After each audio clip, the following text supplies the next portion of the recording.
आज मैं 12th class के लिए की अकाउंटेंसी का फर्स्ट चैप्टर पार्टनरशिप लेकर यानी कि साझेदारी लेकर उपस्थित हुई हूँ। इसमें पॉइंट टू पॉइंट एक एक टॉपिक पर डिस्कशन करेंगे और अगर इस वीडियो में पूरा नहीं मिलेगा तो मेरा आगे का वीडियो देखिएगा, आपको पूरा चैप्टर पॉइंट टू पॉइंट मिलेगा। सबसे पहले पार्टनरशिप क्या है, यानी पार्टनरशिप जिसको कि साझेदारी कहते हैं, ये क्या है। तो आप लोग 11th क्लास में इसके बारे में बीएसटी में बिजनेस में पढ़ा होगा कि पार्टनरशिप क्या है। दो या दो से अधिक व्यक्ति जब अपनी इच्छा अनुसार एक साथ लाभ हानि का बंटवारा करने के लिए एकत्र होते हैं और किसी उद्देश्य की पूर्ति के लिए साथ में जब वो काम करते हैं तो उसी को साझेदारी कहा जाता है। ये साझेदारी ऐच्छिक होनी चाहिए, ये वैध होनी चाहिए, यानी कि आपको सिर्फ लीगल वस्तुओं की ही के लिए ही आप साझेदारी कर सकते हैं। गैर कानूनी वस्तुएं जैसे कि जिसको कानून के द्वारा मान्यता नहीं दिया गया है, ऐसे प्रकार का व्यवसाय करने के लिए आप साझेदारी नहीं कर सकते।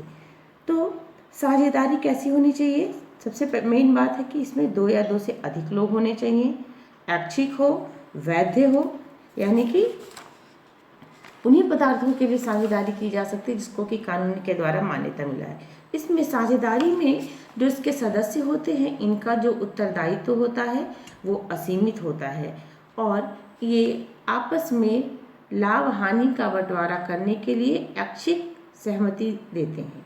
यानी यदि लाभ हुआ तो भी उसको बराबर बांटेंगे या जैसा तय हुआ है साझेदारों के बीच उस अनुपात में, उस रेशियो में डिवाइड करेंगे और यदि हानि हुई तो भी उसकी भरपाई वो करेंगे।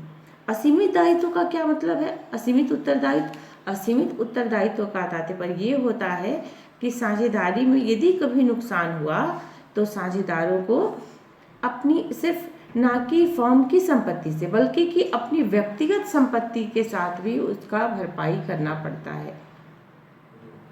पंजीयन, साझेदारी करने के लिए रजिस्ट्रेशन कराने यानी पंजीयन कराना अनिवार्य तो नहीं होता है, ये एक ऐच्छिक प्रक्रिया है, परंतु यदि आप साझेदारी का पंजीयन नहीं कराए हैं और भविष्य में कोई वाद की स्थिति उत्पन्न होती है, अर्थात साझेदारों के बीच में कोई मतभेद होता है, तो आप उसके लिए दावा प्रस्तुत नहीं कर सकते हैं। नेक्स्ट पॉइंट है कि स्वामी और एजेंट का संबंध। ये जो साझेदार होते हैं इनके बीच में और फर्म के साथ इनका स्वामी और एजेंट का की तरह संबंध होता है। जो फर्म होता है, फर्म के सभी सदस्य एक तरह से उसके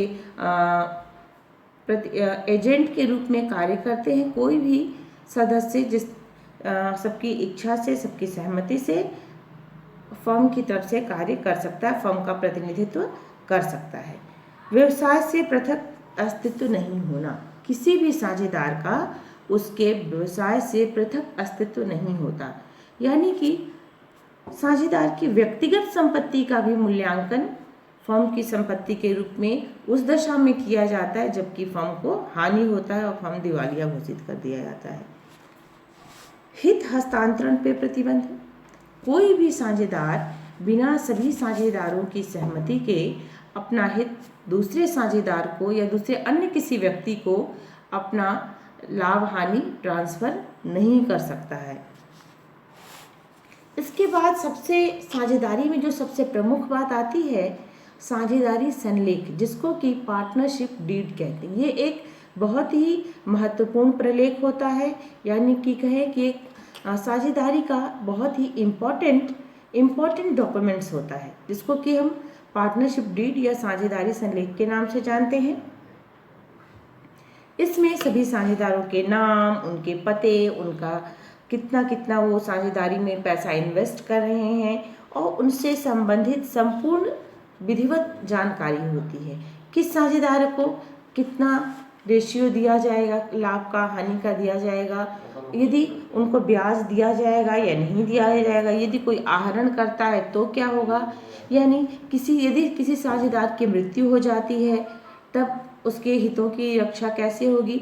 यानी कि कहें कि साझेदारी को चलाने के लिए जितने भी आवश्यक नियम होते हैं एक फर्म को इस अपने संलेख बनाकर, हर फर्म को चाहिए कि अपना साझेदारी संलेख बना के उसमें प्रमुख बातों का वर्णन करें। लेकिन जैसा कि बताया कि साझेदारी में यह आवश्यक नहीं है कि आप इसका पंजीयन कराएं। जब अनिवार्य नहीं है तो कुछ लोग ऐसा भी कर सकते हैं कि हम संलेख नहीं बताएंगे तो क्या होगा, संलेख नहीं बनाते हैं।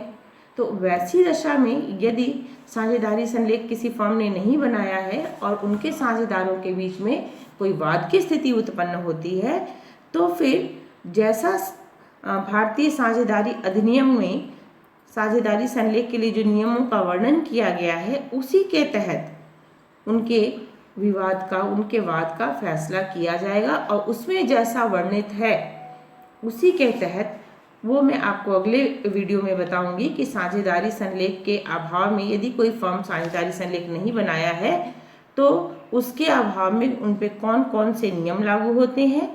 मैंने आपको सामान्य रूप से साझेदारी क्या है उसको समझाने की कोशिश किया है और अगले वीडियो में साझेदारी संलेख के अभाव में कौन से नियम लागू होते हैं, साझेदारी खातों के लिए विशेष क्या नियम है और उसके लाभ हानि क्या है, संलेख न रखने की कंडीशन में क्या क्या होता है, इन सारे विषयों पर चर्चा करेंगे।